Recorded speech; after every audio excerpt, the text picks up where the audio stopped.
The arrogant billionaire's son knocked down a pregnant flight attendant. If he had known who her husband was, he never would have. Emily Rodriguez was working the check-in counter at JFK Airport's Gate 7 that morning, her hand resting on her growing belly. At 28, she was 6 months pregnant and had been working as a flight attendant for 8 years. Her uniform was getting a bit tight now, but she loved her job. She would smile warmly at every passenger and help them with their luggage. Her husband, Captain Michael Rodriguez, was an F-16 pilot and had been deployed in the Middle East for 4 months. In his last letter, he wrote, "When I come back, we'll start a new life with our baby." Emily read this letter every day and talked to her baby about their father. That Monday morning, passenger check-in procedures for the New York-Los Angeles flight had started normally. The man who approached the counter at 9:30 a.m. didn't know he would change Emily's day. Bradley Worthington III, 25 years old, was the sole heir to his father's multi-billion-dollar corporate empire. That morning he had to travel on a commercial flight because his private jet was in maintenance. This situation really bothered him. "I'm Bradley Worthington," he said to Emily, as if this name would open every door. "I have a first-class ticket. Handle it quickly." Emily put on her professional smile. "Of course, sir. May I see your passport and ticket?" Bradley frowned. "Don't you know Worthington Holdings? My father is the biggest investor in this airline. Why are you asking these things?" "I understand, sir, but according to airline procedures, we check ID for all passengers." Bradley angrily threw his passport in front of Emily. The passport fell to the floor from the counter. Emily, being pregnant, carefully bent down and picked up the passport. "I'm sorry, sir," Emily said calmly. "I'm checking in your ticket." "How slow you are," Bradley shouted loudly. "I don't wait in the same line as people who have time to waste." Despite the fatigue of being pregnant, Emily patiently continued processing. At that moment, there was a small delay in the computer system. "One moment, sir, the system is running a bit slow." "Enough already." Bradley went crazy with anger. "How incompetent can you be?" Other passengers around the counter started watching the situation. Those who noticed Emily was pregnant looked with concern. "Please calm down, sir. I'll handle it right away." "Don't you know who I am?" Bradley shouted, leaning over the counter. "I can have you fired whenever I want." Emily nervously stepped back. "Sir, please." Bradley couldn't control his anger. He reached out and pushed Emily. "Get away from me." Emily lost her balance. With her pregnant body, she staggered backward and hit the wall behind the check-in counter. She reached her hands forward to protect her belly but fell to the ground. There was a deep silence at the airport at that moment. All eyes turned to Bradley. He had knocked down a pregnant woman. Security guards immediately came running. Other passengers rushed to Emily's side. "Call an ambulance," said an elderly passenger. Emily sat on the ground checking her belly. Is my baby okay?" Bradley realized what he had done at that moment, but his arrogance continued. "Look at this woman's nonsense. I just want to get things done." Security Chief Tom Harrison was a 30-year security veteran. He knew and respected Emily. "Who are you?" he asked Bradley. "Bradley Worthington III. My father." "I don't care who your father is. You attacked a pregnant woman." At that time, Emily's supervisor, station manager Linda Chen, arrived. Everyone who knew Emily loved her. She was hardworking, kind and reliable. "Emily, are you okay?" Linda knelt beside her with concern. "I think my baby is okay, but I have slight pain in my belly." The ambulance arrived 10 minutes later. While the paramedics checked Emily, Bradley was still trying to justify himself. "This is an exaggeration. I didn't even touch her." Tom Harrison turned to Bradley.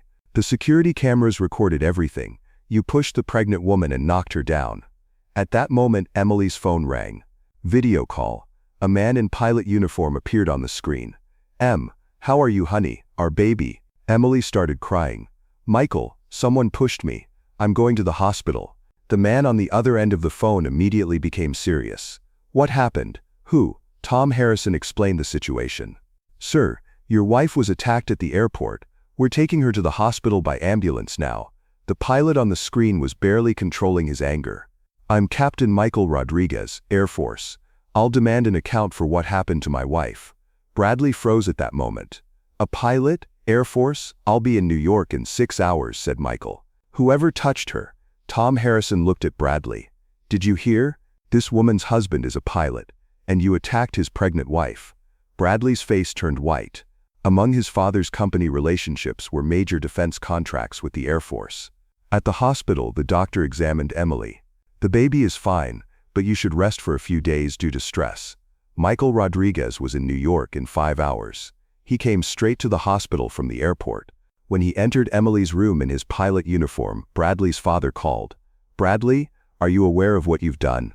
Richard Worthington was shouting angrily. "You attacked the pregnant wife of an Air Force pilot." "Dad, shut up. Our company has a $2 billion contract with the Air Force. You've put this deal in jeopardy." Michael Rodriguez confronted Bradley at the hospital. The general's stars on the pilot's uniform scared Bradley even more. "Are you the one who attacked my wife?" Michael's voice was cold and controlled. Bradley's voice trembled. I'm sorry, I didn't know." "What didn't you know? That she was pregnant? Or that people should be treated with respect?" I did wrong." Michael approached Bradley. "I fly in the sky to protect my country. You attack pregnant women here." Bradley learned the biggest lesson of his life that day. Money and power couldn't replace noble behavior. 3 months later, Emily had a healthy daughter. Michael's leave was extended, and they started their new lives together. Bradley had changed since that day. His father had reduced his authority in the family company and forced him to take empathy courses. He was beginning to learn values that money couldn't buy. In the court process, Bradley admitted his guilt. He received a 6-month prison sentence for assault, but it was suspended with good behavior. Instead, he was sentenced to 200 hours of community service. He would do his service at a charity that helps pregnant women. Richard Worthington was very ashamed of his son's disgrace. To protect the family company's reputation, he paid all of Emily's hospital expenses and also gave compensation. "My son made a very big mistake," said Richard when he met with Emily and Michael. "I know it can't be compensated with money, but I'll do what I can." Michael replied coldly. "Mr. Worthington, the problem wasn't your money, but your son's character. I hope he learns this lesson." Emily was more merciful. "What's important is that my baby is healthy." This experience might be beneficial for Bradley to change. Bradley really started to change during community service. Working with pregnant women, he understood their struggles. The first day was very difficult. "What am I doing here?" he thought. "I'm from the Worthington family." But as days passed, he saw the struggles of pregnant women and admired their strength. He listened to the stories of hard-working, selfless women like Emily. When Emily returned to work 6 months later, a big welcome was held at JFK. Her colleagues had put up a welcome banner. She had also brought her little daughter Isabel. "Emily is our hero," said station manager Linda. The patience and dignity she showed that day was a lesson for all of us. Michael was also at the airport that day. In his pilot uniform, he was holding Isabella and supporting Emily. The day Bradley came to see Emily for the first time was very tense. He had a bouquet of flowers and an apology letter in his hands. "Mrs. Emily," he said with a trembling voice, "I know that what I did to you is not the kind of thing that can be apologized for." Emily looked calmly with the baby in her arms. "Bradley, what matters is not the past. It's what you learned from this.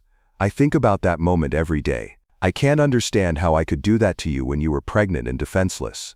Michael intervened. "Because you had never faced hardships in life until then. You thought money could solve everything." "You're right, but I've changed now. I learned a lot while working in community service." Emily smiled. "That's good. People can change, Bradley. What matters is that you really want to change." That day Bradley made a real apology and Emily forgave him. Michael was more distant but noticed the boy's efforts to change. A year passed. Emily was promoted from check-in counter to customer service management. Isabella was growing healthy, and Michael was able to stay in America for his new assignment. Bradley had really changed. He had established a social responsibility department in the family company, and was developing projects to protect employee rights. One day they met again at the airport. This time Bradley wasn't someone bringing complaints to customer service, but someone organizing airline tickets for a charity. "Emily," he said joyfully, "how is Isabella? She must have grown." Emily now worked in a more comfortable office as a manager. "Very well, Bradley. How are you? I heard about the social responsibility work." "Yes, I'm trying to add meaning to my life since that day. Actually, I have a proposal for you." Bradley's proposal was surprising. Worthington Holdings wanted cooperation with the airline for a support project for pregnant working women. Special leave for pregnant flight attendants, daycare service and post-birth support project, said Bradley. "I developed this based on your experience." Emily listened to him with interest. "Was this really the same man? This is a very good project, Bradley. You've changed so much. Thanks to you. It would be a big step for pregnant working women." Michael was also at the project launch. He was now wearing civilian clothes instead of pilot uniform. He had retired from the Air Force and moved to civilian aviation. "Bradley's change is real," said Michael. "People can learn from their mistakes." When Emily took the stage, she received a big applause in the hall. "A year ago, when I was attacked as a pregnant flight attendant on this stage, I never imagined it would turn into such a beautiful project. But I learned that the biggest lessons come from the hardest moments. Bradley's change is proof that everyone can change." The pregnant flight attendants in the hall stood up and applauded. Emily's struggle gave hope to all of them. When Emily returned to the airport, all her colleagues welcomed her. She was now seen as a hero. She represented the victory of dignity against arrogance. The security camera footage from the airport that day showed how important both justice and respect were. But what it really showed was that people could learn from their mistakes and change. 6 months later, when Isabella turned 1, the friendship between Emily, Michael, and Bradley had become an example for everyone. Values that money couldn't buy: respect, empathy, and giving second chances. What do you think? Have you ever experienced such injustice? Can money and power replace real values? Can people really change? Share your experiences in the comments, and don't forget to subscribe for similar stories. See you in the next video.